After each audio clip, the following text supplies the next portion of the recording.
അതെ, അമ്മയോട് അധികം പേര് സംസാരിച്ചിട്ടില്ല, വളരെ കുറച്ച് ആൾക്കാർ മാത്രമാണ് സംസാരിച്ചിട്ടുള്ളത്. അതിലൊരാളാണ് വാർഡ് മെമ്പർ ശിവരാജൻ. അദ്ദേഹം നമ്മോട് കൂടി ചേരുന്നുണ്ട്. അവരുടെ ഒരു മാനസികാവസ്ഥ എങ്ങനെയാണ്? സംസാരിച്ചപ്പോൾ എന്താ തോന്നി? ഇന്നലെ രാത്രി വിളിക്കുമ്പം ശരിക്കും നമുക്കറിയാമല്ലോ, ഒരു കുഞ്ഞ് മരണപ്പെട്ടു എന്ന് പറയുമ്പം ഉണ്ടാകുന്ന ഒരു മാനസിക വിഷമം നമുക്കത് ഒരു മനുഷ്യനും നമുക്കത് പറഞ്ഞറിയിക്കാൻ കഴിയില്ല. അത്ര വലിയ വിഷമത്തിലായിരുന്നു.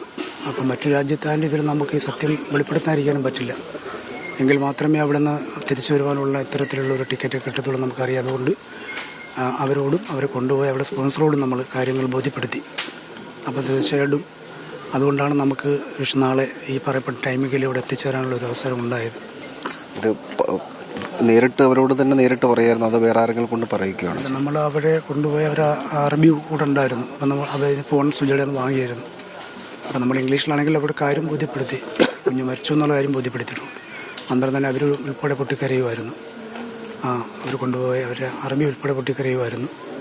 ലേഡിയായിരുന്നു. ഇന്നിപ്പോൾ അമ്മയോട് സംസാരിച്ചു, സുജിയോട് സംസാരിച്ചു. സുജിയോട് ഇപ്പോൾ എൻ്റെ ഫോണിൽ വിളിച്ചായിരുന്നു. ഇപ്പോൾ എൻ്റെ ഫോണിൽ വിളിച്ചിട്ടാണ് പറഞ്ഞത്, എന്നാൽ ഇതുപോലെ വരാനുള്ള ടിക്കറ്റിൻ്റെ കാര്യങ്ങളെല്ലാം ഓക്കെ ആക്കിയിട്ടുണ്ട്, ടിക്കറ്റിൻ്റെ കോപ്പി അയച്ചിട്ടുണ്ട്, നാളെ 8:00 നെടുമ്പാശ്ശേരിയിൽ എത്തിച്ചേരും എന്ന് പറഞ്ഞു. അതായത് നാളെ വൈകുന്നേരത്തോടുകൂടി നമുക്ക് സംസ്കാരം നടത്താൻ പറ്റും? തീർച്ചയായിട്ടും നമുക്ക് വൈകുന്നേരം ഒരു 5 മണിയോടുകൂടി കാര്യങ്ങളെല്ലാം നമുക്ക് ചെയ്യാൻ പറ്റും. പൊതുദർശന സ്കൂളിൽ തീരുമാനം വേറെ എവിടെ ഇല്ലല്ലോ, ഇവിടെ വന്നു അല്ല, ഇപ്പം നമ്മൾ തീരുമാനിച്ചിട്ടുള്ളത് പിന്നെ ഇവിടെ എത്തിച്ചേരുമ്പോൾ എന്തായാലും എയർപോർട്ടിൽ നിന്ന് വരുമ്പോൾ എന്തായാലും 2 മണിയോളം കഴിയും. അതിന് മുമ്പ് തന്നെ നമ്മൾ കുഞ്ഞിൻ്റെ ബോഡി എടുത്ത് പഠിച്ച സ്കൂളിൽ കൊണ്ടുപോയി പ്രദർശനത്തിന് വെച്ചതിന് ശേഷം നമ്മൾ ഈ വീട്ടിലോട്ട് ഒരു 12:30 കൂടി ഇവിടെ എത്തിക്കും.